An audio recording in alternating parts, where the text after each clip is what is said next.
Matthew skipped names in the genealogy of Jesus, and it wasn't a mistake because when you compare what Matthew wrote to the Old Testament, something doesn't add up.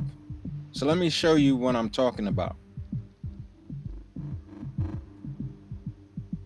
It says the record of the genealogy of Jesus the Messiah, the son of David, the son of Abraham. Abraham was the father of Isaac, Isaac the father of Jacob, and Jacob the father of Judah and his brothers. That's the 12 sons. Judah was the father of Perez and Zerah by Tamar. Perez was the father of Hezron, and Hezron the father of Ram.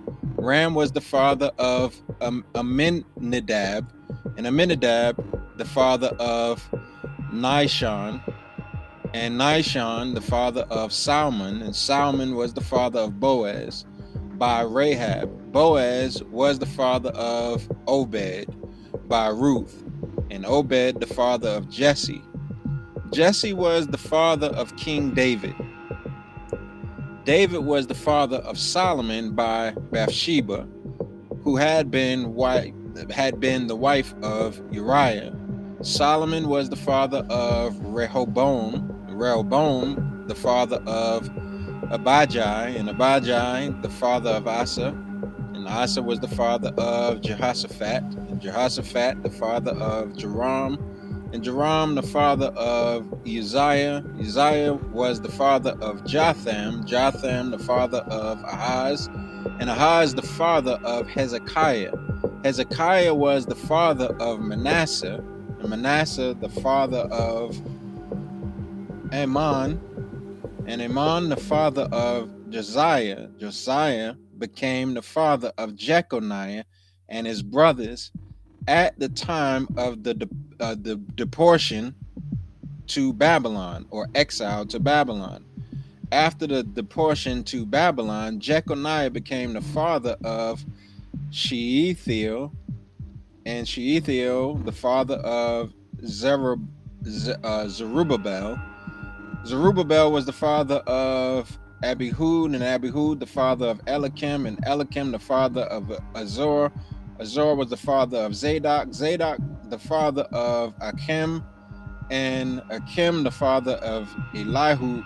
Eliud was the father of Eleazar. Eleazar was the father of Mathan, and Mathan the father of Jacob. Jacob was the father of Joseph, the husband of Mary, by whom Jesus was born, who is called the Messiah. So what I want to point at is Josiah became the father of Jeconiah. Simple enough, right? But there's a problem. When you go back to the Old Testament, that's not what it says. Because between Josiah and Jeconiah, there are multiple kings missing, multiple sons ignored. And so we have to look at that. So in 1 Chronicles chapter 3, it talks about Solomon's line. And it says, and Solomon's son was Rehoboam, Abia his son, Asa his son, Jehoshaphat his son, Joram his son, Ahaziah his son, Joash his son, Amaziah his son, Azariah his son, Jotham his son, Ahaz his son, Hezekiah his son, Manasseh his son, Amon his son, Josiah his son. And the sons of Josiah were the firstborn, Johanan, the secondborn, Jehoiakim, the third, Zedekiah, the fourth, Shallum, and the sons of Jehoiakim, Jeconiah.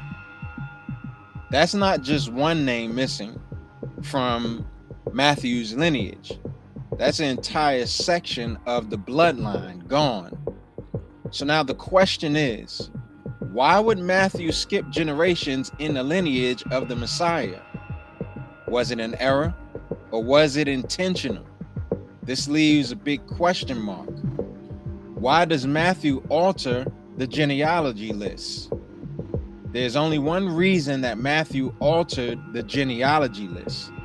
It is because of the information you will find concerning Jeconiah. That information changes everything. Everything that you may have thought about Joseph. And so Josiah was not the father of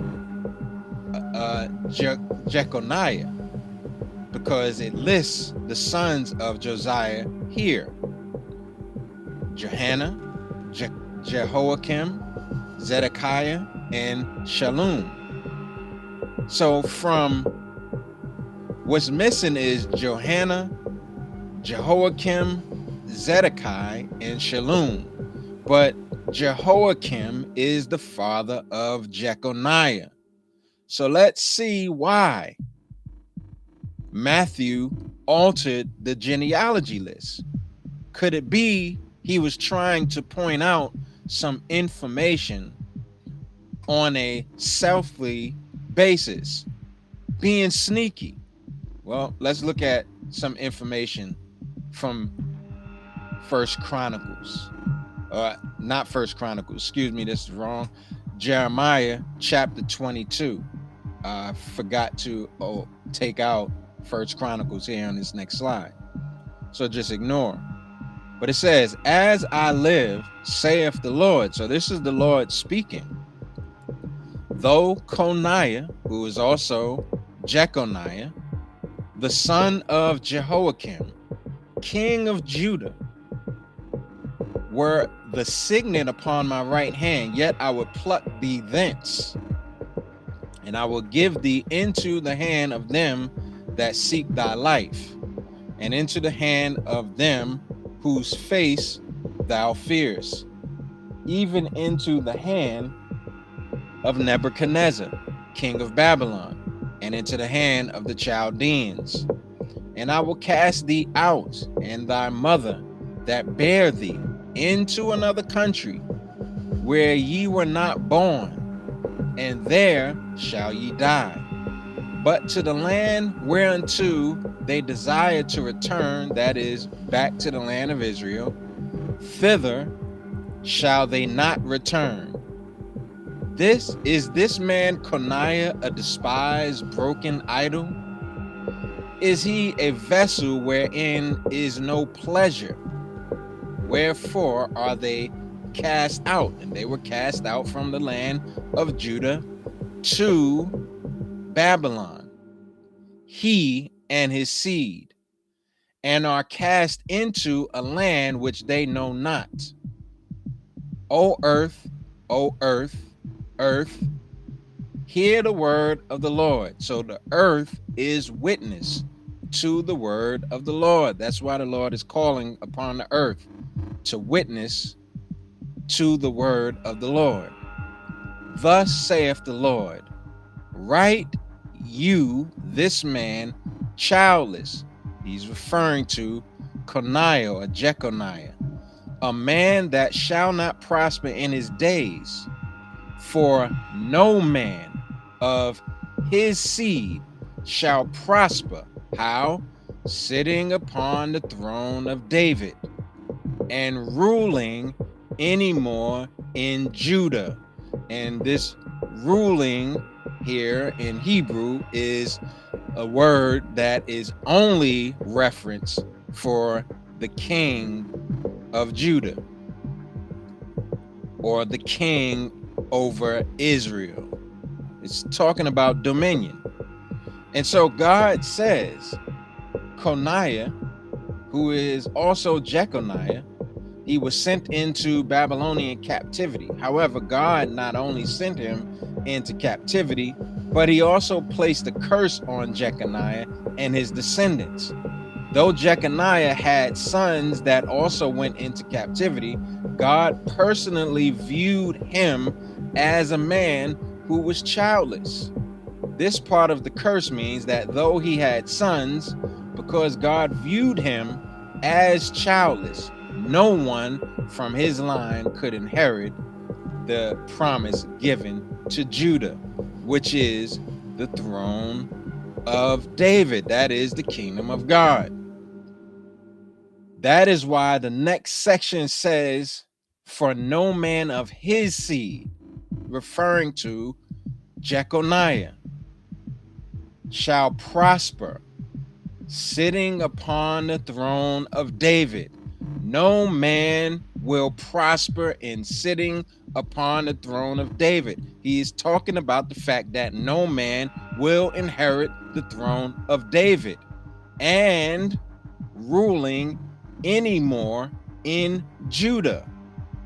This is a great deal because when the temple began reconstruction under King Darius, Zerubbabel, who is also in the list, in Matthew's genealogical list, it says Zerubbabel, it says of Zerubbabel, excuse me, that he became governor. Well, governor doesn't mean king. So God stayed true to his word that when Zerubbabel came out from Babylonian captivity to help in the building project of the temple in the time of King Darius, Zerubbabel was not anointed king. In fact, he was the governor.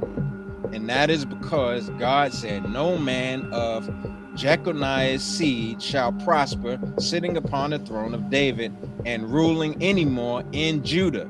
The son of Jeconiah, Zerubbabel, was governor, not a king of Judah. This means that when the son of Jeconiah came out of Babylonian captivity, he did not sit on the throne of David. He was like a governor in the state of Georgia who has less authority than the president of the United States. This means God was serious about the curse that he placed upon Jeconiah and his descendants. The fact that Herod was the king of Israel and Idumean, in other words, a son of Esau. That's who King Herod was. He was a son of Esau. He sat on the throne as king over Israel.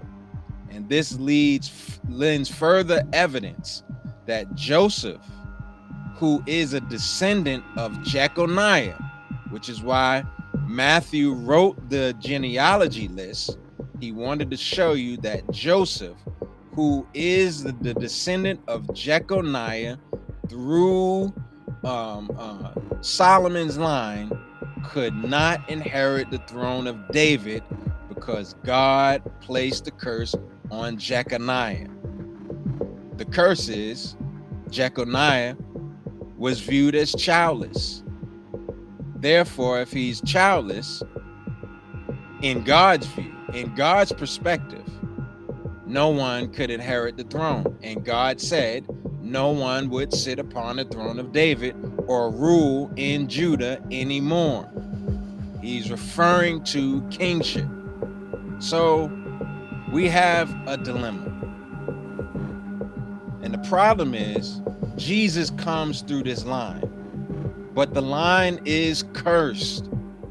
The line is restricted. So how does that work? If we go back to Matthew, he didn't just list names, he shaped the genealogy. He removed certain kings, he structured it in a specific way. It was to alert you to look at Jeconiah, look at Josiah, look at that line. And what you would find is that God cursed Jeconiah and his male descendants. They could not rule as king and would not sit on the throne of David, which means this wasn't about giving you every detail to begin with. This was about showing you something intentional. Matthew didn't just make a mistake. He made a decision, a deliberate decision, to present the lineage in a certain way, a way that communicates more than just ancestry, because this changes everything about how Jesus became King of Israel.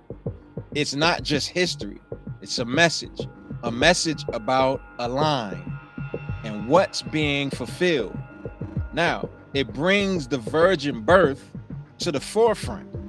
It also loops the law of Moses into the reasoning, because now you have to see, how does the law of Moses rectify this issue?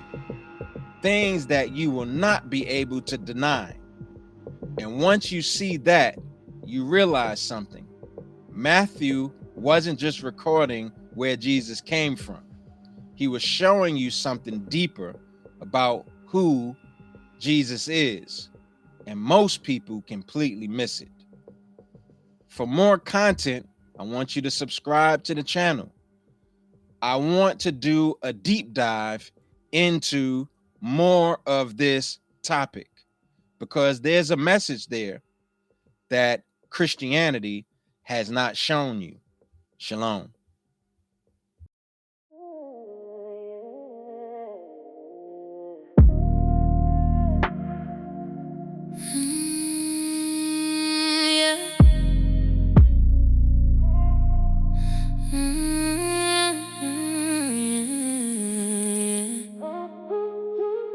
Look around the earth, all I see is misery. Look inside the mind, nothing's really comforting. I hurt my people, oh I hurt.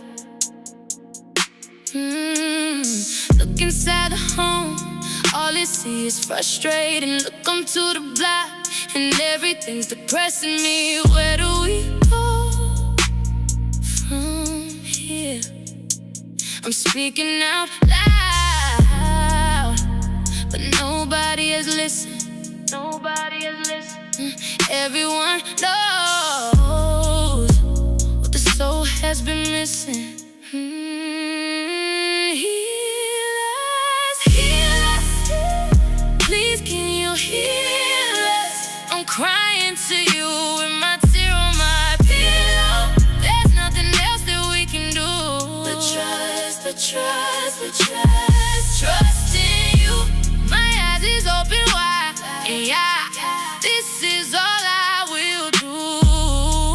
Is listen. My heart will finally listen to you. Why do we struggle in this time? Oh Lord, everyone wants calling me names. That's absurd. Time after time after time, I'm praying for you just to heal us. Please can you heal us? I'm crying to you with my tear on my pillow. There's nothing else that we can do